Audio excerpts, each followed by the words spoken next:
Hello नमस्कार दोस्तों, आपका फिर से स्वागत है न्यू वेपन की सीरीज में। तो दोस्तों, भारत में बनने जा रहा है C390 मिलेनियम ट्रांसपोर्टर बड़ा विमान, जो दोस्तों जिसके बनने से ये भारत की एयरफोर्स में शामिल होगा और भारत में कभी भी कहीं भी कुछ भी जरूरत पड़ेगी, जैसे हमारे युद्ध की सामग्री ले जाने के लिए, हमारे सैनिक ले जाने के लिए, या भारत में कोई भी प्रॉब्लम आएगी एक स्थान से दूसरे स्थान कोई भी चीज़ ले जाने में, तो ये एयरफोर्स का विमान बहुत ही ज़्यादा कारगर सिद्ध होगा। दोस्तों, इससे पहले हमको ग्लोबमास्टर अमेरिका से लेना पड़ता था, जिससे वो बहुत महंगा पड़ता था और अमेरिका उसको हमारे हिंदुस्तान देश में बनाता भी नहीं था, वो उसको सीधा वहाँ से रेडीमेड करता था। पर ब्राज़ील ने बोल दिया कि हम C390 को इंडिया में बनाएंगे। और दोस्तों, महिंद्रा डिफेंस सिस्टम ने ब्राज़ील की प्रमुख एयरस्पेस कंपनी एम्ब्रेयर के साझेदारी की है। देश में C390 मिलेनियम मध्यम परिवहन विमान बनेंगे।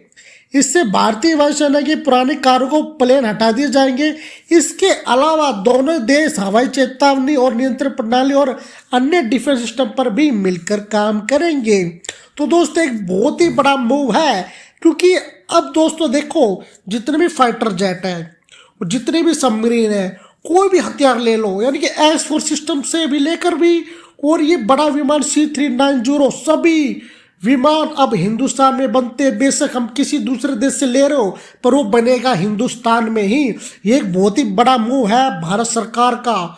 और दोस्तों, जब से मोदी जी आए, उन्होंने अपने मेक इन इंडिया प्रोजेक्ट पे बहुत ही ध्यान दिया है। बेशक बाहर की चीज़ हम लेंगे, पर वो भी बनेगी इंडिया में ही। तो दोस्तों, भारत की प्रमुख एयरस्पेस कंपनी, जो कि ब्राज़ील की कंपनी है एक, जिसका नाम है एम्ब्रेयर, और भारत की महिंद्रा डिफेंस सिस्टम ने C390 मिलेनियम मध्य परिवहन विमान के लिए साझेदारी की है। इसके अलावा दोनों देश हवाई चेतावनी और नियंत्रण प्रणाली पर भी काम करेंगे। एम्ब्रेयर ने नई दिल्ली में अपने एक पूर्ण स्वामित्व वाली सहाय कंपनी से स्थापित की है, जो कि भारत में रक्षा सहयोग और मजबूत करेगी। साथ ही ब्राज़ील भारत की स्वदेशी रक्षा सिस्टम जैसे आकाश मिसाइल और गरुड़ तोप प्रणाली में भी रुचि दिखा रहा है। इस साझेदारी और C390 मिलेनियम विमान की विशेषता और भारत के लिए इसके फायदे बहुत ही ज़्यादा है। C390 मिलेनियम एक आधुनिक 2 इंजन वाला जेट संचालित मध्यम ट्रांसपोर्टर विमान है, जिसे ब्राज़ील की एम्ब्रेयर कंपनी ने डिजाइन किया। ये विमान 2019 से ब्राज़ील वायुसेना में सेवा दे रहा है। 2023 में पुर्तगाल की वायुसेना में भी इसको शामिल किया गया है। ये विमान अपनी बहुमुखी प्रतिभा, विश्वसनीयता और कम परिचालन लागत के लिए जाना जाता है। दोस्तों, ये विमान 26 टन कार्गो ले जा सकता है और इसके मध्यम आकार के सैन्य परिवहन विमान जैसे कि मॉर्टिन 130J और जो 20.2 टन ले जा सकता है, और ये M113 बख्तर-1 वाहन भी ले जा सकता है। S60 हेलीकॉप्टर या 80 सैनिकों या 66 पैराट्रूपर्स के उनके पूर्ण गियर के साथ ये उनको ले जा सकता है। ब्राज़ील और भारत दोनों ही ब्रिक्स देश है और दोनों के संबंध बहुत ही अच्छे होते जा रहे हैं। रक्षा और एयरस्पेस क्षेत्र में एक दूसरे के ये पूरक है। भारत स्वदेशी रक्षा तकनीकों जैसे Akash missile, surface to air missile और गरुड़ तोप प्रणाली के लिए जाना जाता है, जबकि ब्राज़ील और एम्ब्रेयर कंपनी C390 मिलेनियम जैसे अत्याधुनिक परिवहन विमानों और अन्य एयरस्पेस तकनीक में माहिर है। दोनों देश के बीच सहयोग की शुरुआत कई साल पहले तब हुई थी, जब भारत ने एम्ब्रेयर के ERJ-145 प्लेटफॉर्म पर आधारित नेत्रा अवाक्स विमान विकसित किया। ये विमान भारतीय वायुसेना के लिए खुफिया जानकारी और निगरानी मिशनों में महत्वपूर्ण भूमिका निभाता है। तो दोस्तों, ये देश दोनों काफ़ी सालों से एक दूसरे के साथ मिलकर काम कर रहे हैं। 2024 में एम्ब्रेयर और महिंद्रा ने नई दिल्ली में ब्राज़ील दूतावास में एक समझौते पर हस्ताक्षर किए हैं, जिसका उद्देश्य भारतीय वायुसेना के मध्यम परिवहन विमान प्रोजेक्ट के लिए C390 मिलेनियम को भारत में बनाना है।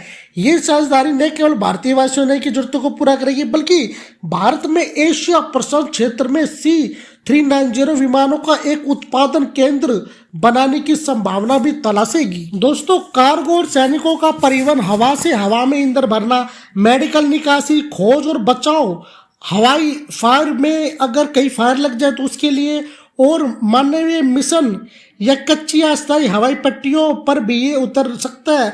अगर कहीं पे बाढ़ आ जाए तो वहाँ पे भी ये लोगों का बचाव कर सकता है, वहाँ पे भोजन आदि को वहाँ पे पहुँचा सकता है।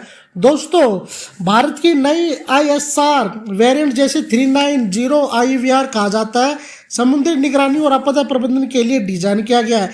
इसमें synthetic aperture radar, electro optical sensor और उन्नत संचार प्रणालियां शामिल है।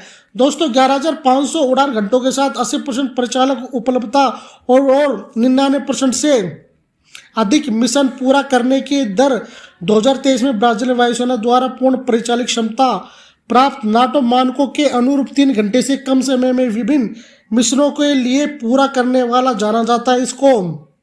और दोस्तों, ये बहुत ही ज़्यादा इसका टेस्ट लिया गया है और ये सभी मिशनों को पूरा करने वाला एक विमान है। भारत इसको इसलिए नहीं ले रहा कि ये ब्राजील के साथ अच्छे संबंध है, बल्कि ये सभी टारगेट अभी तक इसने पूरे किए गए हैं। और ये आज का विमान नहीं है, इसको काफ़ी ज़्यादा टाइम हो चुका है अपनी सेवा देते हुए, और एक विमान कभी भी क्रैश नहीं हुआ। और इसकी जो टेस्टिंग पावर है बहुत ही ज़्यादा है, और ये अब जो आएगा ये न्यू वर्जन में आएगा अपडेट होकर।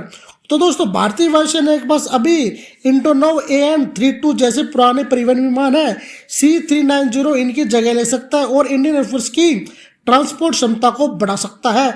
यह ऊंचाई वाले क्षेत्रों और तैनाती के लिए उपयुक्त है। दोस्तों, मेक इन इंडिया को ये बढ़ावा देगा। एम्ब्रेर और महिंद्रा भारत में C-390 के लिए एक अंतिम असेंबली लाइन स्थापित करने की योजना बना रहे हैं। इससे भारत में एक हाई वैल्यू निर्माण को बढ़ावा मिलेगा और स्थानीय रोजगार भी मिलेगा। तो दोस्तों, आप मुझे बताइए कि C-390 अगर भारत में आता है तो भारत के लिए कितना बेनिफिट होगा, ना कि हमारे डिफेंस पावर के लिए।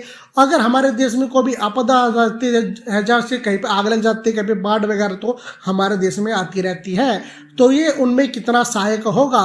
तो दोस्तों, कमेंट बॉक्स में आप अपने विचार जरूर लिखना। तो दोस्तों, आज के लिए इतना ही, मिलते हैं नेक्स्ट वीडियो में। चैनल को सब्सक्राइब करना, वीडियो को शेयर और लाइक करना। तो आज के लिए इतना ही दोस्तों, थैंक यू।